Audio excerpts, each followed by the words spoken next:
Hello প্রিয়ন, আমি অদিতি। আমি second prop MBBS student, government medical college, কলকাতার একটা সাগর দত্ত মেডিকেল কলেজ। আজকে আমি তোমাদেরকে আমার স্টোরি শোনাবো, আমার এই ফেলিয়ার টু সাকসেসের স্টোরি। একদিন আমিও এই তোমাদের মতোই ছিলাম, তোমাদের মতো থেকেই আজকে আমি সেকেন্ড ইয়ারে এসেছি। আজকে আমার পুরো স্টোরিটাই আমি তোমাদেরকে শেয়ার করবো, আমার জার্নি, আমার লাইফ। ছোট থেকে বরাবরই আমি একজন অ্যাভারেজ স্টুডেন্ট ছিলাম, খুব একটা টপার ছিলাম না। আমারও কোথাও না কোথাও মনে ইচ্ছে ছিল যে আমি ডাক্তার হব যখন আমি স্কুলে পড়তাম।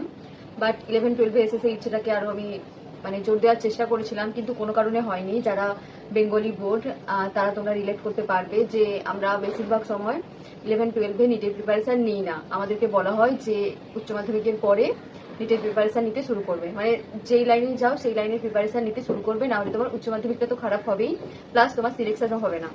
এরকম আমাদের মাথায় আগে থেকেই ঢোকানো হয়। রীতিমতো আমিও আমার 11-12-এ কোনো রকম নিটের কথা কোনোদিন ভাবিনি। সবসময় ভেবেছি এইচএস এর পরে আমি ভাববো, যা ভাবার বা যা করার তাই করবো। তো রীতিমতো আমার এইচএস কমপ্লিট হলো।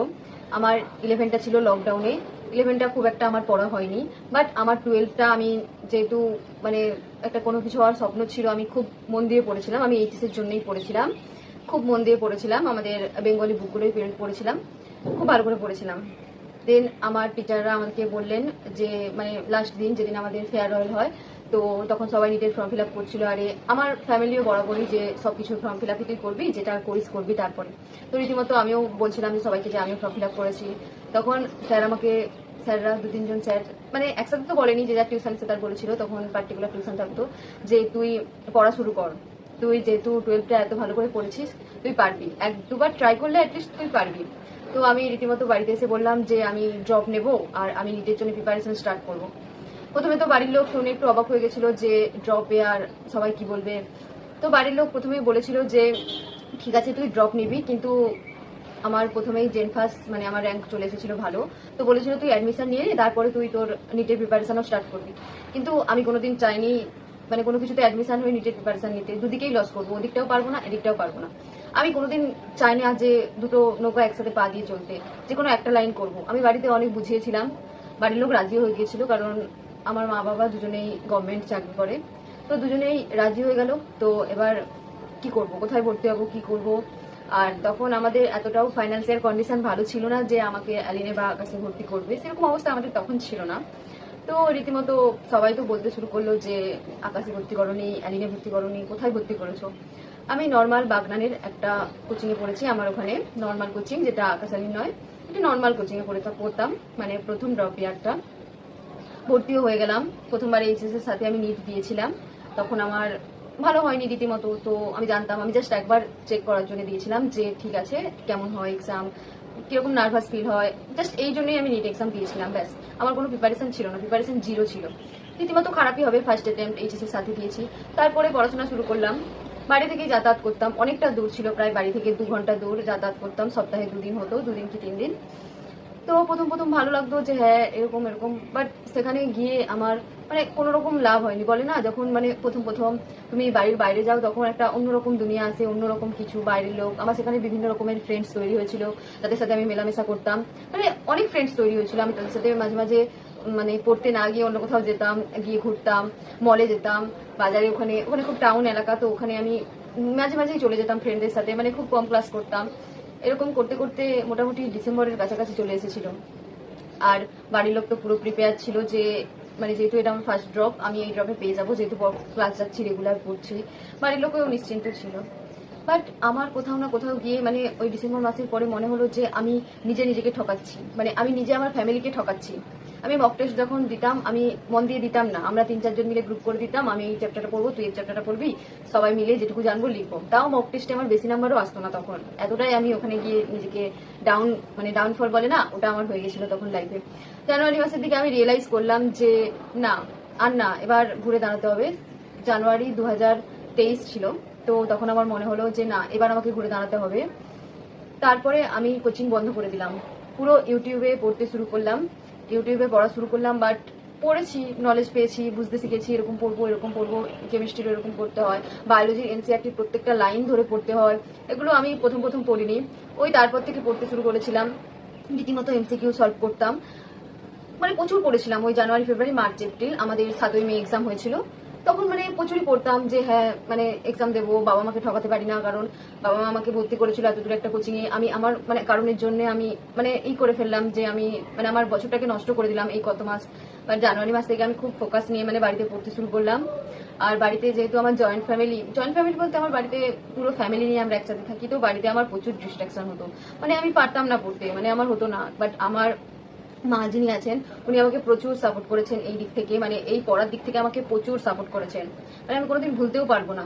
মানে আমাকে যতটা সম্ভব আগলে রেখেছে, যতটা সম্ভব ফ্রি টাইম দেওয়ার চেষ্টা করেছে যে হ্যাঁ তুই পড়, এখানে গিয়ে পড়, ওখানে গিয়ে পড়। আর আমি যেখানেই প্রবলেম হতো ওখান থেকে উঠে গিয়ে অন্য জায়গায় গিয়ে পড়তাম। মানে আমার ফ্যামিলি পুরো সাপোর্টে ছিল যে হয়ে যাবে আর 4 মাস বাকি পড়। কিন্তু আমি আস্তে আস্তে মানে আমার মনের ভেতরে হচ্ছিল যে আমি তো জানি আমি কিছু পড়িনি, মানে আমি তো জানি যে আমি কমার্স কিচ্ছু পড়িনি। এই সবে আমি জানুয়ারি মাস থেকে পড়তে স্টার্ট করেছি, কিভাবে পড়বো কি, মানে আমার মানে প্রচুর একটা মনে না ভেতর থেকে কষ্ট, নিজেকে কষ্ট তো দিয়েছি, সঙ্গে ফ্যামিলিকে নিয়েও কষ্ট দিয়েছি। এমনিতেই ফ্যামিলিকে শুনতে হতো যে কেন পড়াচ্ছ তুমি, আকাশ অ্যালিন ছাড়া কোনোদিন নিটে সিলেকশন হয় না, কেন পড়াচ্ছ, এত এত স্বপ্ন কেন, নার্সিং এ তো ভর্তি করে দিতেই পারো। ব্যাস এইরকম বাবাকে শোনাতো। তো বাবা তো রীতিমতো মানে একসময় তো মানে মানে একদম পুরো একদম নেগেটিভ রোল বলে না, বাবা তো দুঃখে একদমই হয়ে গেছিল যে এরকম ব্যাপার, সবাই বলে এরকম কিছু। বাট মানে ওই ফেজটা আমার খুব কষ্ট করছিল ওই 4 মাস। তারপরে রীতিমতো নিট 2023 দিলাম। দেওয়ার পর আমি বুঝতে পেরে গেছিলাম যে আমার এক্সাম ভালো হয়নি, মোটামুটি হয়েছে, আগের থেকে বেটার হয়েছে, বাট আমার এক্সাম ভালো হয়নি, খুব ভালো হয়নি। তারপরে তো 1-2 মাস পড়তাম না, বাড়িতেও বলিনি, মাকে বলেছিলাম যে হতেও পারে নাও হতে পারে। মা বলেছিল যে আবার একবার তাহলে নার্সিং এক্সাম হতে, আমি আবার একবার জেন্টস পাস দিয়েছিলাম যে এবারে না হলে এবারে নার্সিং এ ভর্তি হয়ে যাবো। বাট 1-2 মাস কাটার পর যখন মানে রিয়েলাইজ করলাম, নিটের রেজাল্ট বেরোলো, তারপরে মনে হলো যে মানে আবার মানে কম পেলাম, আবার আমার সিলেকশন হবে না। এবার এবার বাড়িতে আমি কিভাবে মানে বাবা মাকে রাজি করাবো যে আমি এখনো একটা ড্রপ নিতে চাই, আমি এখনো পড়তে চাই, আমি চাই না অন্য লাইনে যেতে, আমি আমি চাই না অন্য কিছু করতে, আমি পড়তে চাই এখন নিটের জন্য। প্রথমে তো সাহস পাচ্ছিলাম না, মানে খুব কান্নাকাটি করতাম রেজাল্ট বেরোনোর পর, যেহেতু আমার হবে না। তারপরে মা বুঝতে পেরে মা নিজে আমাকে বলেছিল যে তুই কি আরেকটা ড্রপ নিতে চাস, তখন আমি বলেছিলাম যে হ্যাঁ আমি আরেকটা ড্রপ নিতে চাই। তখন মা বাবাকে বুঝিয়েছিলেন। আর আমি জানি না, আমি খুবই ভেঙে পড়েছিলাম ওই টাইমে। তো আমার মা বাবা আর কি আমাকে মানে প্রচুর পরিমাণে ওই 23 রেজাল্টের পর সাপোর্ট করেছিল যে তুই পড়, তুই মন দিয়ে পড়, তুই যত ইচ্ছে পড়, তোর কি কি বই লাগবে, কোথায় কি লাগবে তুই পড়, তোকে আমরা উপরে একটা রুম করে দিচ্ছি, তুই পড়, তুই নিজের মতো করে থাক, নিজের মতো করে পড়, তোকে এত কষ্ট করে থাকতে হবে না। আমার বাবা মা ওই টাইমে আমাকে প্রচুর সাপোর্ট করেছিল যে তুই পড়, যে যাই বলুক, যে যাই কিছু বলুক। ততদিনে এক ছড়িয়ে পড়েছিল যে অদিতির আবার সিলেকশন হয়নি, অদিতির আবার ড্রপ চাই। তো ফ্রেন্ডস থেকে শুরু করে মানে পুরো ফ্যামিলি, ফ্রেন্ডস, রিলেটিভস সবার সাথে সম্পর্ক শেষ করে দিয়েছিলাম আমি, কারোর সাথে কোনো রকম কোনো সম্পর্ক রাখিনি, সবকিছু শেষ করে দিয়েছিলাম, পুরো একা হয়ে গেছিলাম, নিজের বাবা মা, নিজের ফ্যামিলি আর একটা রুম, সবকিছু ছেড়ে দিয়েছিলাম। ওই 23 আমার একটা ভাইয়ের সাথে পরিচয় হয়, যে আমাকে তার সেবারে সিলেকশন হয়ে গেছিল, আমার থেকে 1 ইয়ারের ছোট, তাও সিলেকশন হয়ে গেছিল 23। সে আমাকে বলেছিল যে আমি অনলাইন পিডব্লিউতে পড়েছি আর তুমি অনলাইন পিডব্লিউতে একবার ট্রাই করো, পড়ে দেখো। তো আমি রীতিমতো ফ্যামিলিতে বললাম যে এবারে আমি আর অফলাইনে কোনো কোচিং যাবো না। প্রথমে তো বাবা বিশ্বাস করছিল না যে অনলাইনেও কি হতে পারে, অনলাইনেও কি এরকম টিচার্স পাওয়া যাবে, ভালো পড়া যাবে, নতুন অনলাইন, নতুন নিয়ম, কি হবে না হবে। অনেক কিছু ভাবার পর বাবা মাকে জোর দিয়েছিলাম যে আর একটা সুযোগ দাও আমাকে, আমি এইবারটা করে দেখাবো, আর লাস্ট সুযোগ আমাকে দাও, আমি এইবারটা করে দেখাবো। মা বাবা রীতিমতো রাজি হয়ে গেছিল, সব পিডব্লিউর মডিউলারে সব কিনে নিয়েছিলাম, যত বই কেনার সবকিছু কিনে নিয়েছিলাম, পিডব্লিউর ব্যাচ কিনে নিয়েছিলাম। মোটামুটি পড়তে শুরু করেছিলাম আই থিঙ্ক জুলাই থেকে আমি আবার কামব্যাক করে নিজের মতো পড়তে শুরু করেছি। 23 ওই 4 মাসে কিন্তু আমি অনেকটা কিছু শিখে গেছিলাম, এভাবে পড়তে হয়, এভাবে করতে হয়, এগুলো করতে হয়। তো আমি রীতিমতো যেহেতু সবকিছু বুঝতে পেরে গেছি একবার, তো তারপরে আমি আমার রীতিমতো পড়া শুরু করেছিলাম। আর আমি একিন 2.0 নিয়েছিলাম এক্সামের পর, আর আমি ওটা ব্লাইন্ডলি ফলো করেছি, মানে খুব ফলো করেছি। মানে আমার ওই পেজটা মানে প্রচুর মানে বলে না একটা ডিপ্রেশন, হেক্টিক, মানে এমন আমার হয়েছে যে প্রত্যেকটা দিন আমি কেঁদেছি, মানে লাস্ট 3-4-5-6 মাস আমি প্রত্যেকটা দিন কেঁদেছি, কোনো সাবজেক্টের কারণে কেঁদেছি, কোনো পড়া ভালো হয়েছে আজকে মানে প্রচুর ডিস্টার্ব হচ্ছে, পরিবেশের ডিস্টারবেন্স প্রচুর হচ্ছে, এই জন্য কেঁদেছি। বা আজকে আমার কোনো রিলেটিভস কিছু বলে দিয়েছে যে এতবার ড্রপস নিচ্ছে, একে এবার ভর্তি করো, বড় কোচিং এ ভর্তি করো, না হলে এর কিচ্ছু হবে না, শুধু ভবিষ্যৎ নষ্ট হয়ে যাচ্ছে, শুধু 2-3 বছর নষ্ট করছো তোমরা মেয়েটার। আর আমারও খুব একটা বেশি মানে এজ নয়, আমি কম বয়সে পড়েছি, তো আমার এটা প্লাস পয়েন্ট ছিল যে কোনো যায় আসতো না, মা বাবা যে ভাবতো এখনো তো বয়স ছোট, ও পড়ুক। আমি রীতিমতো মক টেস্ট দিতাম সেই টাইমে, বাট মক টেস্টেও আমার খুব কম নাম্বার আসতো, প্রথম খুব কম নাম্বার। বাট যদিও সেটাকে আমি লাস্ট ওই 2-3 মাসের মধ্যে অনেক এগিয়ে নিয়ে গিয়েছিলাম। আমি পুরো ব্লাইন্ডলি ফলো করেছি পিডব্লিউ, পুরো ব্লাইন্ডলি ফলো করেছি, মানে যাকে বলে প্রত্যেকটা লেকচার আমি ফলো করেছি, প্রত্যেকটা মক টেস্ট প্রত্যেকটা ফলো করেছি। কারণ আমার মাথায় একটাই তখন ঘুরতো যে এটাই আমার লাস্ট সুযোগ। আমি আমি আর নিজের মানে বাবা মাকে এই কষ্টের মধ্যে দিয়ে নিয়ে যেতে চাই না। আমাদের প্রিপারেশনের সময় ঠিক আমার যতটা কষ্ট হয়, ঠিক আমাদের যতটা কষ্ট হয়, ঠিক আমাদের মা বাবাদেরও সেম কষ্ট হয়, সেম ফেস করতে হয়। আমার বাবা বাইরে যায়, আমার বাবাকে আরো ফেস করতে হতো। আমি জানি না কি কি ফেস করতে হয়েছে, আমি তো কোনোদিন বাইরে যাইনি বা বাবাকে কোনোদিন জিজ্ঞেসও করিনি যে কে কি বলে। আর আমার বাবাও কোনোদিন বলতো না, যা বলতো নিজের মধ্যে রাখতো। আর একটাই কথা বলতো যে তুই তোর বেস্ট দিয়ে যা। আমি প্রচুর পড়েছি ওই টাইমটা, ভোর 3টে থেকে উঠে পড়তাম, ভোর 3টে থেকে। আমি রাত্রেবেলা পড়তে পারতাম না বেশি, 11টা-12টায় শুয়ে ভোর 3টে থেকে পড়তাম রোজ রেগুলার। এমনকি আমার শরীর খারাপ হলেও মানে আমার মা বাবা জিজ্ঞেস করতো যে আমি ঠিক হয়েছি কিনা, এখনো পড়তে বসছি না কেন। মানে প্রচুর পরিমাণে একটা বলে না ফ্যামিলি সাপোর্ট ছাড়া কিছু হয় না। আমার ফ্যামিলি আমাকে প্রচুর সাপোর্ট করেছে, মানে প্রচুর। আমার মা তো মানে প্রত্যেকটা মুহূর্তে প্রত্যেকটা সাপোর্টে আমি মাকে বলেছি মা আমি আর পারছি না। এবার মানে আমি লাস্ট টাইমে জানি না এমন হয়ে গেছিল যে আমি লাস্ট টাইমে মাকে বলতাম রোজ যে মা আমি পারবো না, আমি আরেকবার নার্সিং এর ফর্ম ফিল আপ করবো। 3বার হয়ে গেছে, একবার এইচএস এর সাথে, তারপরের বছরও করেছিলাম, র্যাঙ্ক হয়েছিল 100 কত একটা। তারপরের বছরও আমার আবার ইচ্ছে হলো যে মা আমি নার্সিং করবো, আমি এমবিবিএস পারবো না, আমার জন্য এমবিবিএস না, আমি ছেড়ে দেবো, আমি এমবিবিএস ছেড়ে দেবো। কিন্তু আমার মা আমার দিদা মানে আমাকে প্রচুর বোঝাতো যে আর 3 মাস তুই, তারপরে যদি ছেড়ে দিবি আমাদের কোনো যায় আসে না, কিন্তু 3 মাস তুই তোর বেস্ট দিবি। আমরা মন থেকে ভেবে নিয়েছি যে তুই ডাক্তার হবি, মানে মন থেকে বলে না একটা পেরেন্টস মন থেকে ভেবে নেয় যে হ্যাঁ প্রিপারেশন নিচ্ছে মানে ডাক্তার হয়ে গেছে। ম্যাক্সিমাম রিলেটিভস তো এটা ভেবেই নেয়, রিলেটিভস বা পাড়ার লোক যে ও তো ডাক্তারি পড়ছে। আমি নিজে শুনেছি, আমাকে ম্যাক্সিমাম জন বলেছে যে ও তো ডাক্তারি পড়ছে। রীতিমতো প্রচুর মানে রিলেটিভস প্রেসার থেকে আমি প্রচুর গেছি। আর এটা সব থেকে আমাকে মাথা খারাপ করতো কি জানো, যে আমাকে বলা হতো যে ও তো হয়ে যাবে, ও তো 2-3বার ড্রপ নিয়ে নিয়েছে, এবারে তো ও পেরেই যাবে। এদিকে আমার মক টেস্টে মাঝে মাঝে কম নাম্বার আসতো। এগুলো শুনলে না নিজের মধ্যে ডিপ্রেশন আসতো যে কেন এরকম বলছে, আমাকে ডিমোটিভেট করছে কেন এরা। মানে রিলেটিভস তোমাকে শুধু ডিমোটিভেট করার জন্য থাকে। তোমার পেরেন্টস ছাড়া তোমাকে এই প্রিপারেশনের টাইমে কেউ হেল্প করবে না, কেউ তোমার দিকে তাকাবেও না। এই প্রিপারেশনের টাইমে না কোনো ফ্রেন্ড ছিল, না কেউ ছিল আমার লাইফে, অনলি আমার ফ্যামিলি ছিল, শুধু আমার ফ্যামিলি ছিল। প্রত্যেকটা দিন কেঁদেছি, ফ্যামিলির সাথে কেঁদেছি, ফ্যামিলিও আমার সাপোর্ট করতো সবসময়। রীতিমতো ওই লাস্ট টাইমে তো মানে মানে মানুষ পাগল হয়ে যায়, যাদের মানে ওই প্রিপারেশনের লাস্ট 1-2 মান্থ মনে আছে তারা রিলেট করতে পারবে। আমি না মোটামুটি পড়ার জন্য হয়ে গেছিলাম। তারপরে মোটামুটি দিলাম, এক্সাম দিলাম 2024-এ। তারপরে ওই এক্সাম দিনটা তো আমি জীবনেও ভুলতে পারবো না, কারণ ওই এক্সাম দিনে আমার সাথে যা হয়েছিল। এক্সাম দিনে লিটারালি না আমার দেওয়াল ঘড়ি ছিল না, আমি কিভাবে এক্সাম দিয়েছি আমি জানি। প্রত্যেকটা মুহূর্তে স্যারকে জিজ্ঞেস করা, ওই এনজাইটি, ওই পেন, ওই ডিপ্রেশন, যে আমি টাইম দেখতে পাচ্ছি না। যেখানে আমি প্রত্যেকটা কোশ্চেন সলভ করি টাইম লিমিট দেখে দেখে, সেখানে ওখানে ঘড়ি ছিল না। ছিল একটা দেওয়াল ঘড়ি, কিন্তু ওটা খারাপ ছিল, মানে খারাপ হয়ে যাচ্ছিল, বন্ধ হয়ে যাচ্ছিল। আমি যখন ঘড়ি দিকে দেখাচ্ছি বন্ধ হয়ে গেছিল। এটা আমার সাথে হয়েছে, একটু আগেও দেখেছি সেম, একটু পরেও দেখেছি সেম, যেটা আমাকে এক্সাম হলে প্যানিক করেছিল যে কি করছি আমি এগুলো। তখন আমার মাথায় একটাই মানে বলে না লাস্ট আসে, তখন আমার মাথায় একটা এসেছিল যে আমার মা বাইরে এই রোদের মধ্যে দাঁড়িয়ে আছে, আমার জন্য দাঁড়িয়ে আছে, যে আমি এবারে অন্তত মাকে গিয়ে বাইরে বেরিয়ে বলবো যে মা আমার সিলেকশন হয়ে গেছে, আমি মেডিকেল কলেজ পেয়ে যাবো বা কোনো একটা, এটুকু বিশ্বাস যেন মাকে দিতে পারি। আমার মাথায় শুধু এটুকু কাজ ছিল।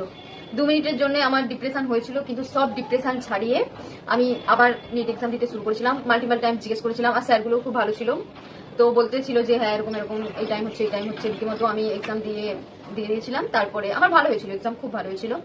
তো আমি বাইরে বেরোলাম, মানে যতটা এক্সপেক্ট করেছিলাম, আমি যতটা পেতাম সেরকম ভালো হয়নি, কিন্তু কলেজ পাওয়ার মতো আমার হয়ে গেছিল নাম্বার, যে হ্যাঁ আমি এই নাম্বারে কলেজ পেয়ে যাবো। রীতিমতো বাইরে বেরোলাম। বাইরে বেরোনোর পর মাকে বললাম যে মা আমি যেরকম মানে নাম্বার পেতাম, এত নাম্বার পেতাম, মক টেস্টে 750 পেতাম, সেরকম আমার ভালো হয়নি। কারণগুলো বললাম। মা খুব দুঃখ প্রকাশ করলো যে এইবারেও কি তাহলে তোর হবে না।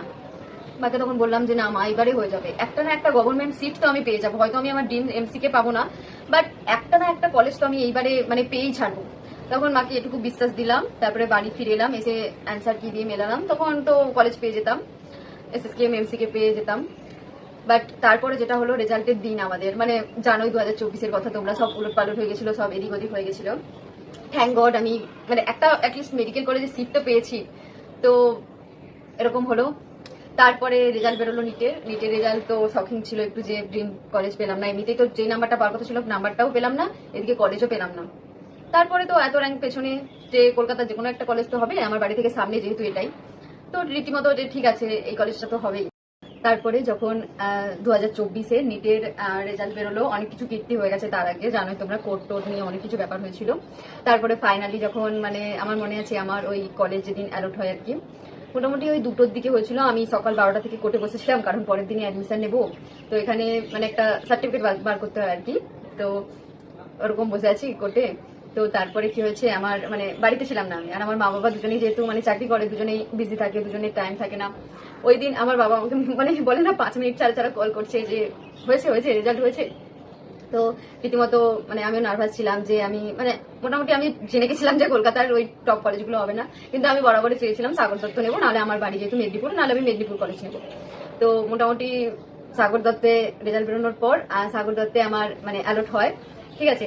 আর তারপরে আমি প্রথমেই আমার বাবাকে কল করেছিলাম, তো বাবাকে বললাম যে আমার সাগর দত্তে নাম এসে গেছে, আমি সাগর দত্তে অ্যালট হয়ে গেছি, তো আমি কোর্টের সার্টিফিকেটটা বানিয়ে নিয়ে আসবো। তো মানে মানে আই ডোন্ট নো, মানে আমার বাবার মানে রিয়াকশন যে মানে হয়ে গেছে ফাইনালি, মানে আমি কলে আছি, আমার বাবা মানে বলছে আর কি মানে কাউকে যে আমার মেয়ের এবারে নিট হয়ে গেছে, আমার মেয়ে সাগর দত্ততে এমবিবিএস পেয়ে গেছে। মানে ওই যে ফিলিংস, ওই যে অনুভূতি, ওই যে বাবার ওই বলাটা, মানে কোথাও না কোথাও গিয়ে একটা মানে আলাদাই অনুভূতি আসে, মানে আলাদাই ফিলিংস আসে যে যে মানে আমি কি করলাম যে আমার বাবা মা মানে এত খুশি। আমি রীতিমতো মাকে বললাম, তারপরে তো অ্যাডমিশন হয়ে গেলাম। আর মানে আমি যে কোর্টে গেছিলাম সেই কোর্টে একটা দাদা নিয়ে গেছিল, আমার বাড়ির কাছে একটা দাদা, তো সে তো রীতিমতো সেও লিটারালি খুব হ্যাপি, চারিদিকে লোক জিজ্ঞেস করছে কি হয়েছে কি হয়েছে, মানে সবাই মিলে কংগ্রাচুলেশন বলছে আমাকে যে ভালো, মানে খুব ভালো হয়েছে, কোন কলেজ পেয়েছো, মানে এরকম করে সবাই আমাকে কংগ্রাচুলেশন জানাচ্ছিল। তারপরে আমি তো ভেরি হ্যাপি, মানে খুবই হ্যাপি, আমি সাগর দত্ত চেয়েছিলাম, কারণ আমার অন্য কলেজগুলো হতো না, আমি জানতাম। তো মানে আমি তো খুবই হ্যাপি, খুবই হ্যাপি ছিলাম তখন। তারপরে অ্যাডমিশন হলো, অ্যাডমিশনের পর ফার্স্ট ইয়ার শেষ, এখন সেকেন্ড ইয়ারও মাঝখানে চলছে, আর 3-4 মাস 5 মাস পরে আমার সেকেন্ড ইয়ারও শেষ হয়ে যাবে, থার্ড ইয়ারে উঠবো। তোমরা যখন আসবে, যারা নিট 2026 আছো, তারা যখন আসবে তখন আমি কিন্তু থার্ড ইয়ারে উঠে যাবো।